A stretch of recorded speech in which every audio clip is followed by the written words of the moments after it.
तो बात करते हैं बिल्कुल भी डिले ना करते हुए सबसे इम्पॉर्टेंट टॉपिक के बारे में, जो कि है उन बच्चों के लिए इम्पॉर्टेंट जो ग्रेजुएशन में परसेंटेज कम लेके आए हैं।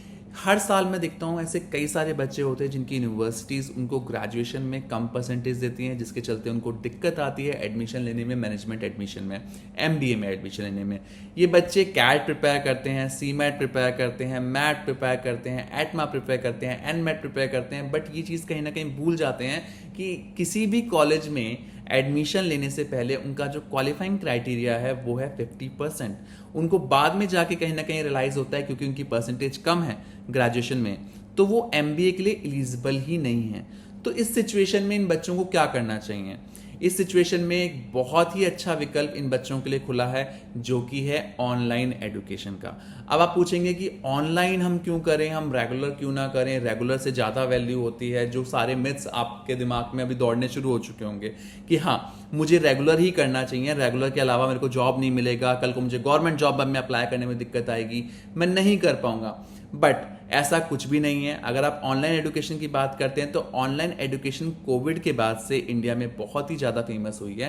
कोविड में आपको ध्यान होगा कि जो भी क्लासेस थी, जो भी बच्चे पढ़ रहे थे, वो ऑनलाइन मोड पे पढ़ रहे थे। गवर्नमेंट ने क्योंकि लॉकडाउन लगा दिया था, कई सारी यूनिवर्सिटीज़ को ऐसा लगा कि बच्चे अब नहीं आ पा रहे हैं, तो ऐसे में उन यूनिवर्सिटीज़ ने बहुत बड़ी इन्वेस्टमेंट करी ताकि वो बच्चों को ऑनलाइन पढ़ा पाएँ। और ऑनलाइन पढ़ाने में जो सबसे बड़ा चैलेंज था वो ये क्या था? टेक्नोलॉजिकल चैलेंज था। उन्होंने बड़े बड़े सॉफ्टवेयर्स लिए, उन्होंने इन्वेस्टमेंट प्लान की, अपने टीचर्स को पूरा कंटेंट ऑनलाइन डालने के लिए बोला, जिसके बाद बच्चों के ऑनलाइन क्लासेस को रेगुलराइज किया गया। बट जब कोविड गया तो ऑनलाइन उनके जो प्लेटफॉर्म थे वो ऑलमोस्ट खत्म हो रहे थे। इसके बाद गवर्नमेंट ने कई सारी यूनिवर्सिटीज को ऑनलाइन एजुकेशन देने का अप्रूवल दिया। अब इसमें बेनिफिट क्या हुआ? इसमें बेनिफिट हुआ कॉस्ट कटिंग का। जो बच्चा रेगुलर में 10 लाख फीस दे रहा था, 12 लाख फीस दे रहा था या ज़्यादा फीस दे रहा था, वो कहीं ना कहीं ऑनलाइन में आपकी फीस ऑलमोस्ट खत्म हो गई। वही फीस आपको लाख रुपए, 1.5 लाख रुपए, 2 लाख रुपए के अंडर आ गई, जिसमें आप कंटेंट सेम यूनिवर्सिटी का पढ़ते हो, फैकल्टी आपके पास सेम यूनिवर्सिटी से होती है, सब कुछ आपके पास रेगुलर का होता है, but mode of education online होता है। तो अगर मैं ऑनलाइन एजुकेशन की बात करूं तो ऑनलाइन एजुकेशन डिस्टेंस एजुकेशन से बहुत अलग है। डिस्टेंस में आपके पास डिग्री के ऊपर लिख के आएगा कि ये डिस्टेंस मोड की डिग्री है, बट अगर आप ऑनलाइन मोड की बात करते हैं, ऑनलाइन मोड आपका रेगुलर मोड में काउंट होता है, और वो ऑनलाइन रेगुलर मोड होता है। इसमें जो पढ़ाई होती है वो रेगुलर कराई जाती है।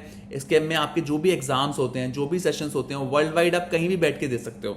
आप कहीं भी बैठ के अपना एग्जाम दे सकते हो। तो आपको एक फ्रीडम मिलती है, पढ़ने के लिए फ्रीडम होती है, इसमें आपके पास एग्जाम देने की फ्रीडम होती है। तो इसमें आपका काफी ज्यादा बेनिफिट होता है।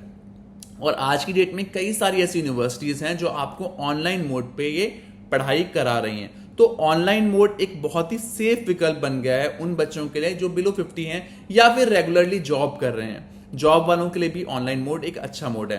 तो नेक्स्ट पार्ट में हम डिस्कस करते हैं कि कौन कौन सी यूनिवर्सिटीज हैं जो आपको ये ऑनलाइन मोड में बिलो 50 पे एंटरटेन करती हैं। तो पिछले पार्ट में हमने डिस्कस किया कि ऑनलाइन एजुकेशन एक विकल्प तो है जिसमें आप अपने लिए एमबीए कर सकते हो, बट अब कौन सी यूनिवर्सिटी को हम ऐसा को ऑप्ट करें जहाँ से एजुकेशन करें। तो इस पार्ट में हम डिस्कस करेंगे उन कॉलेजेस के बारे में, उन यूनिवर्सिटीज़ के बारे में जहाँ से आप ये प्रोग्राम कर सकते हो। तो सबसे पहली यूनिवर्सिटी जो हम डिस्कस करना चाहेंगे, जो काफ़ी रिलायबल यूनिवर्सिटीज़ में से एक है, जो कि है एमिटी यूनिवर्सिटी नोएडा। अगर मैं एमिटी यूनिवर्सिटी नोएडा की बात करूं तो यहाँ पे जो क्वालिफाइंग क्राइटेरिया रखा गया है वो रखा गया है 40% इन ग्रेजुएशन, जो कि 50% से कम कर दिया गया है। यहाँ पे जो फीस स्ट्रक्चर है वो 1,70,000 के आसपास है फॉर 2 ईयर्स।